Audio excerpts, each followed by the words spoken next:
The former Newcastle and England striker's investigation into links between brain damage and heading the ball is fascinating yet inconclusive.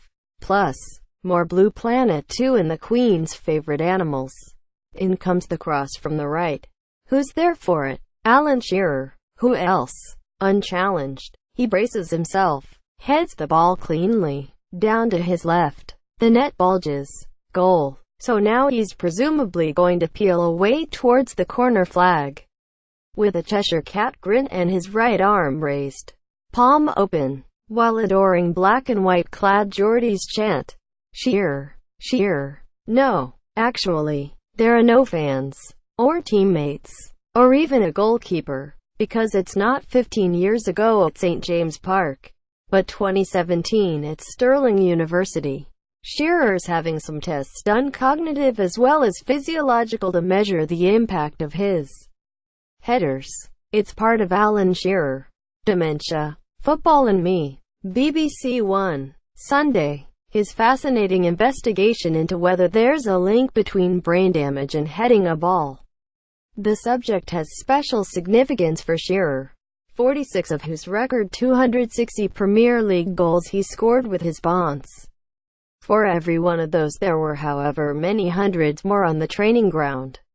Bam, bam, bam. Shearer visits the daughter of Jeff the King Astle, West Brom hero, who died of a degenerative brain disease, aged 59, and, wearing surgeon scrubs, he visits the brain of Astle, a slice of it anyway, to witness the damage through a microscope. Jeff's daughter is convinced of the connection with heading, as are Nobby Steele's son, and the wife of Matt Tees, another footballer with dementia, and Shearer's old gaffer at Southampton, Chris Nicholl, who suffers from memory loss. Still, though, there's no conclusive evidence of a causal link between heading a ball and brain damage. The U.S. Soccer Federation has stopped children under 10 from heading the ball. More to do with concussion than problems later in life. Dr. Michael Gray has seen enough to believe that repeated non-concussive impact is not good for the brain and wouldn't want his children to be doing it. Yeah, but he's just a neuroscientist. What does he know? What does John Terry, who knows a thing or two about heading a ball, think? Will he be telling his own children to stop? No, the opposite actually. John will be encouraging his daughter to go and attack the ball. He explains because more so in girls' football they don't really head the ball, and a kind of corner comes in and everyone kind of shies away from it a little bit. And I'm trying to encourage my girl that rather than that ball hit you and kind of probably do some damage, if you go and attack it and meet the ball, the contact's better. Got it? Head the ball harder so as not to do any harm. Well done, John. Shearer is more open-minded, and will consider the science when it finally comes through. An MRI scan, plus a spectroscopy, suggests that his brain looks okay.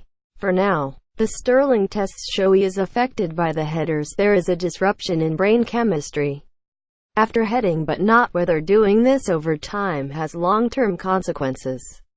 And he does allow himself a slightly embarrassed little right arm celebration after the final header. He is a bit awkward. Doesn't have Gary Lineker's ease and wit, but he's serious, engaged and engaging, and proves he can make the step up from match of the day punditry and go it alone. Shearer. Another stunning, spellbinding Blue Planet 2. BBC One. Sunday. And a new monster to burrow its way into your nightmares. I'm talking about the bobbit worm, of course. This charmer, which can be more than a meter long, lives in the sand, its face covered. I say face, it's more like a multi-purpose attachment for a food processor, which grabs, slices and chomps up any fish that gets too close. At night, of course, football is heading for trouble over brain injuries caused by the ball. Read more. The episode is about coral reefs, which we are destroying. Now, is that a good or a bad thing? I'm wondering. Bad. And you know how I know. because Hans Zimmer's orchestral score, which covers at least two-thirds of the surface of Blue Planet 2, and which was creepy for the Bobbits, now goes all mournful. Shut up.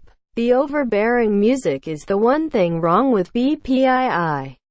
But it's a big thing, annoying, insulting, and, once you let it get to you, very hard to ignore. You can't just turn the sound down. Then you lose Attenborough, too. There should be a red button option for just the sounds of the sea.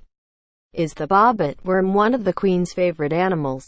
Channel 4. Sunday. No. Corgis and racehorses are, perhaps unsurprisingly, her own, and maybe the Cayman Islands.